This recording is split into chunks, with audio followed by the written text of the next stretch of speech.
Сәлем достар, сіздермен Әзиза. Бүгін 5 ингредиенттен тұратын фунчоза салатын жасап үйренеміз. Ең алдымен қызыл бұрышымызды сақтап тұрып, осылай қуырып аламыз. Одан кейін қимамызды қуырып аламыз.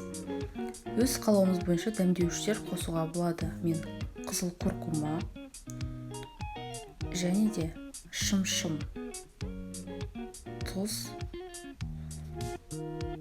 қара бұрыш қостым.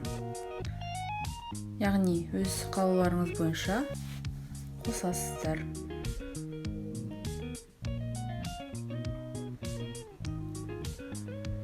Келесі біз осындай вермишельді алып қайнаған суға салып бұқтырып аламыз.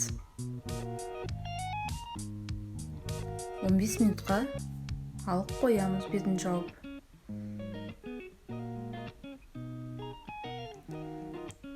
Одан кейін жаңағы қуырып алған бұрыш пен қимамызды араластырамыз. Және де маған бір қияр, бір қызанақ қажет болады.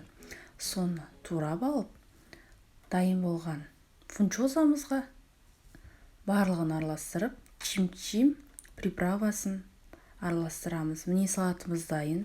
Дәмі өте дәмді. Ас болсын.